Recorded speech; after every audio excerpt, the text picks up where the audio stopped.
Hello दोस्तों, आपका स्वागत है मेरे यूट्यूब चैनल पर। आज हम पढ़ेंगे सिटिंग अरेंजमेंट क्वेश्चन के बारे में। जैसे कि हमारे एग्ज़ाम अगस्त में स्टार्ट हो जाएंगे। IPS PO, SBI PO, RRB PO, मतलब पहले एग्ज़ाम होगा आईबीपीएस का, फिर एसबीआई पीओ का, फिर आरआरबी का। ठीक है, पीओ और clerk and PO and clerk ऐसे एग्ज़ाम चलेंगे, अगस्त से स्टार्ट हो जाएंगे। तो चलिए, हमारा फर्स्ट क्वेश्चन क्या है सिटिंग अरेंजमेंट का। 8 व्यक्ति हैं, A B C D E F G और एच। एक वर्गाकार मेज के चारों ओर इस प्रकार बैठे हैं कि उनमें से 4 कोने में बैठे जो व्यक्ति अंदर की ओर देख रहे हैं, और जो 4 व्यक्ति भुजा पर बैठे हैं वो बाहर की ओर देख रहे हैं। भुजा होती है, ठीक है, और बाहर की ओर देख रहे हैं।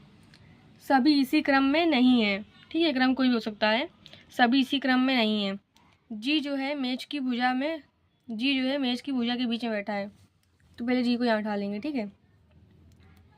फिर क्वेश्चन बोला गया है जी और बी के बीच में केवल 2 व्यक्ति बैठे हैं। तो यहाँ भी हो सकता है बी, और यहाँ भी बी हो सकता है। कोई बोला नहीं गया, दाएं बाएं कुछ बोला नहीं गया है। तो जी जो है मेज की भुजा के बीच में बैठा है, और जी और बी के बीच में केवल 2 व्यक्ति बैठे हैं।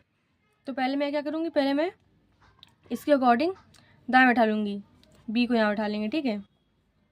और क्वेश्चन बोला गया है एफ बी के ठीक दाएँ हैं। ये अंदर की ओर देख रहा है तो ये यहाँ से दाएँ चलेगा, ठीक है। एफ बी के ठीक दाएँ बैठा है, ये हो गया। और क्वेश्चन बोला गया है ए एफ के बाएं ओर तीसरे स्थान पर बैठा है।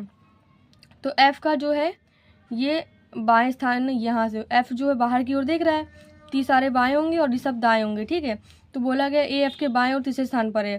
तो 1, 2 और 3, ए को यहाँ बैठा देंगे, ठीक है, ये हो गया। और क्वेश्चन बोला गया है कि एच और डी के बीच में केवल 3 व्यक्ति बैठे हैं। और क्वेश्चन बोला गया है एच जी का निकटतम पड़ोसी नहीं है, मतलब एच यहाँ भी नहीं हो सकता है। तो एच और डी के बीच में 3 व्यक्ति बैठे हैं।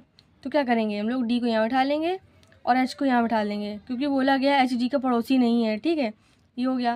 और क्वेश्चन बोला गया सी एच के ठीक बाएं ओर है। ये अंदर की ओर देख रहा है तो सी यहाँ पे होगा, ठीक है, बायाँ यहाँ पे हो जाएगा, ठीक है। सी एच के ठीक बाएं ओर है। अब क्या बचा इसमें से, ए हो गया, बी हो गया, सी हो गया, डी हो गया, ई को यहाँ रख देंगे, ठीक है। ऐसे हमारे क्वेश्चन सॉल्व होंगे।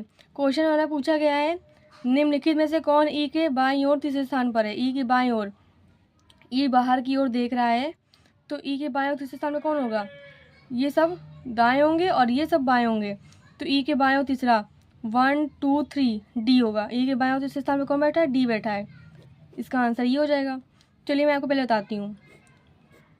जब सब अंदर की ओर देख रहे हैं तो ये दाएँ होंगे और ये सब बाएं होंगे, मतलब ये सब राइट हैंड साइड होंगे और ये लेफ्ट हैंड साइड हो गए, ठीक है, ये हो गया। फिर जब सब बाहर की ओर देख रहे हो, ठीक है, जब बाहर की ओर देखेंगे तो ये सब बाएं होंगे और ये सब दाएं होंगे, ठीक है। ऐसे आप याद रखिए, क्योंकि जब क्वेश्चन आते हैं ना तो बोलते हैं कि कोने पे अंदर की ओर देख रहे हैं और भुजा में बैठे बाहर की ओर देख रहे हैं, तो आप कंफ्यूज हो जाओगे। इसलिए आपको याद रखना है कि जब अंदर की ओर सब देखेंगे तो ये हमारा दायां होगा। जैसे कि अंदर की ओर एच देख रहा है तो इसके हिसाब से ई जो है राइट हैंड साइड में है और सी लेफ्ट हैंड साइड पे है। और हम सी के हिसाब से देखेंगे, सी जो है बाहर की ओर देख रहा है तो उसके हिसाब से एच जो है लेफ्ट हैंड साइड, मतलब बाएं ओर है, और ए जो है दाएं ओर है, ठीक है। ऐसे क्वेश्चन को सॉल्व करना है। पहले आप समझिए, फिर क्वेश्चन सॉल्व करिए, एंड पहले खुद से क्वेश्चन सॉल्व करिए, फिर मेरा आंसर देखिएगा, ठीक है। और हम कमेंट में जवाब दीजिए कि ई के बाएं ओर तीसरे स्थान पर कौन बैठा है, ठीक है। Thank you.